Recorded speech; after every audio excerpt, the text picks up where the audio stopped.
Hey there, my friends. Welcome back to Beginning Teacher Talk. I'm Dr. Lori Friesen, and if you're in your classroom right now and you're wondering, why are my kids suddenly ignoring every single routine I taught them? Please know that you're not alone. September and October are the months when students just start testing you. The honeymoon phase is over, and suddenly all of your carefully taught routines, the lineups, the transitions, even raising hands, seems to vanish. But here's the good news. You don't have to throw everything out. You don't have to feel like you're failing. In today's video, I'm going to show you exactly how to reset routines without starting over so you can calm any chaos that you're feeling in your classroom, so that you can keep some calm authority in your classroom, and so you can get your class back on track. So let's start with the why, right? Why do students suddenly forget routines in September and October? It's actually not that they've forgotten. It's that they're testing for consistency. So let's start with a lineup example. You taught quiet lineup routines, how to have their hands at their sides, their eyes forward, and now they're chatting, now they're poking, now they're drifting, and they're literally asking through their behavior, is she going to let it slide? Is she going to do anything about it? They're just testing you. Or what about transitions to different spaces in the classroom? You've modeled quiet feet, you've modeled how to move to different spaces, and now they're running and they're shoving, and they're literally asking and wondering through their behavior, do I really have to follow the expectations? Does she mean it? Or is she going to let it go? Or here's another super common one, blurting, right? So in week 1, it was so awesome. Everyone was raising their hands, but by September and October, kids are shouting out. Why? Because they're still going to get attention for it, right? So here's the reframe. This is not failure. This is just part of the process. It happens in everyone's classroom. It's totally normal. Kids don't master routines the first time that we show them. Just like multiplication facts or anything else that we teach in the classroom, September and October is when they're starting to test to see if you're going to stick with the routines that you taught them. So what do you do when things slip? You hold a reset meeting. Now, here's how to do it. Step 1 is to call the reset calmly. All you say is, okay, my super smart kiddos, I've noticed our lineups are getting pretty noisy. Have you noticed this too? Right? Let's get their buy-in. And then you can say, that tells me that we need to practice again so we don't waste learning time and miss out on fun activities, right? You want to show them the why. Notice no scolding, no shame, just clear, matter of fact, this is something we need to practice again. Then step 2 is to model the right way, right? So we literally need to show them hands at your sides, voices off, eyes forward, whatever your expectations are. Walk them through it step by step, just like you would model and teach any other piece of content inside your classroom. And then step number 3 is to practice until it's smooth. And don't be afraid to calmly redo it as many times as needed. Now, I know you have a ton of content to get through. I know you don't have time for this. I get it. But if you don't do this now, they're going to be testing you all year long. And you're going to get so flipping frustrated that you're going to want to quit. And you're going to keep asking yourself, why are they doing this? It's because we didn't hold to it long enough. We didn't make them practice until they understand these are the expectations for safety in our classroom. So don't let it get to feeling so frustrating in the middle of the year that you want to quit. Just stop everything now, reteach, and hold your high expectations for how things are going to work in Mrs. Friesen's room or whatever your name is in your classroom all year long. You don't have to yell. You don't have to punish. You just have to practice it with them until they get it. And believe me, they're going to be more frustrated by this than you're going to be, because they don't want to have to do all of this over and over again either. Believe me, they're going to hate it.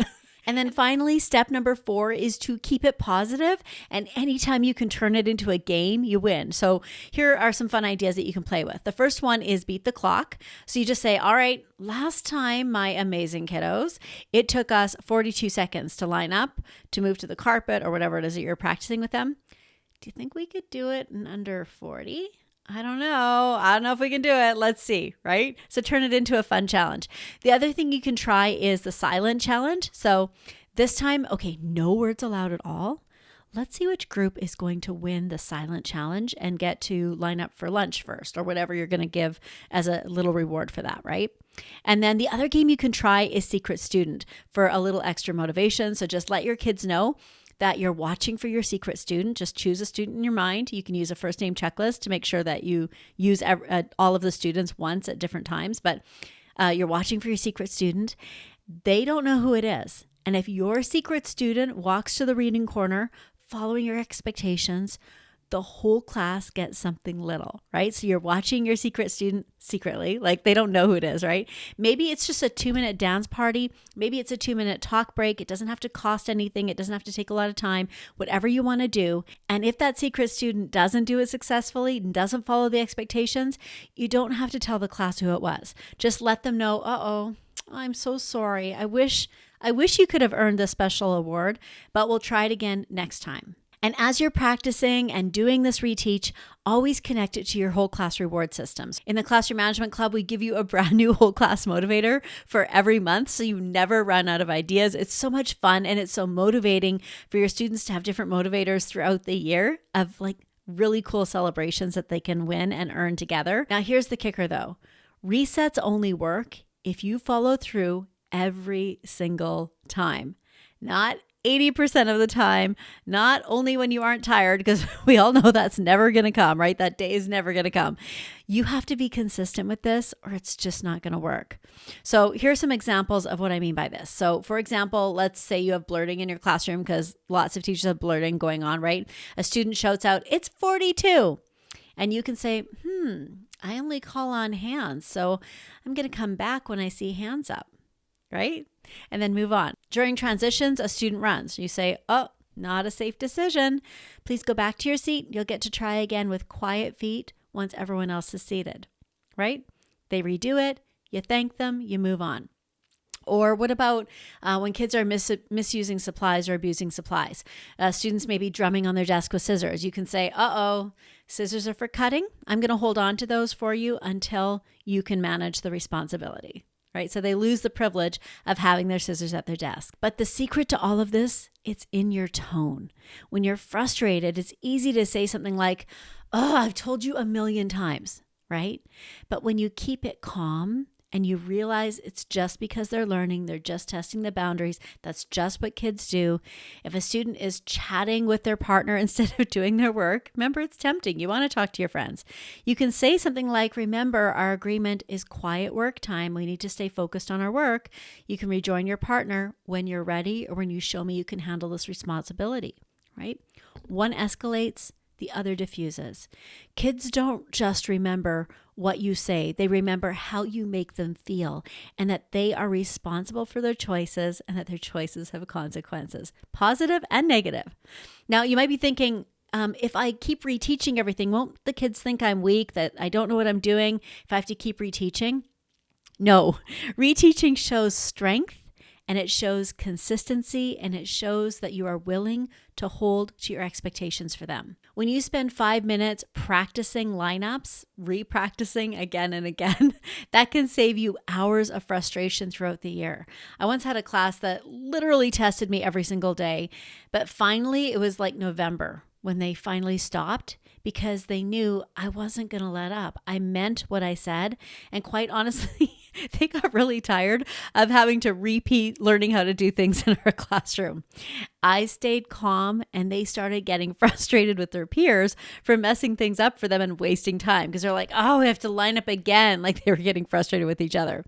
So a good example is to think about traffic lights. If they only worked half the time, driving is going to be scary for everyone on the road. And that's what it's like for kids when expectations in your classroom aren't consistent. It isn't a safe or enjoyable learning environment for anyone. So if your September and October are feeling messy, please know this is not the end of the world. It's totally normal. And what defines your year is how you respond. It's never too late to reteach your routines. Okay, so let's do a quick recap.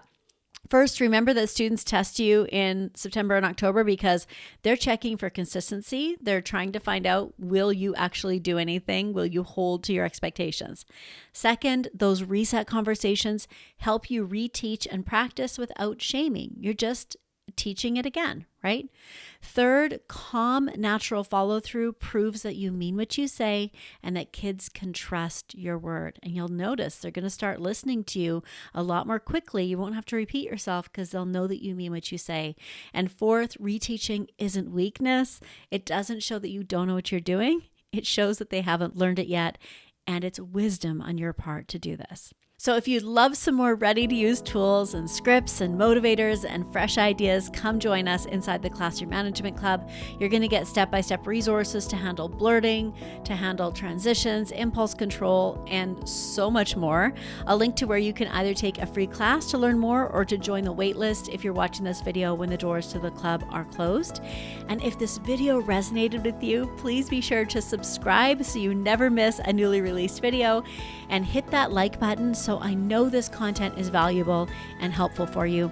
And then comment below to let me know if there's a topic that you'd love for me to cover on my channel, because I want to make sure what I do here is the most helpful it can be for you in your classroom.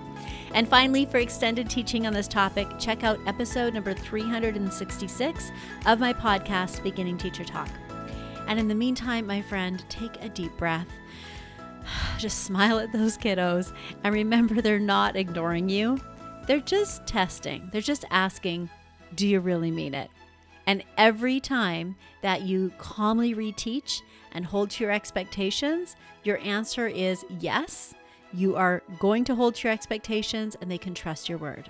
You've totally got this. And as always, remember, just because you're a beginning elementary teacher or an experienced one, there's no need for you to struggle alone. Bye for now.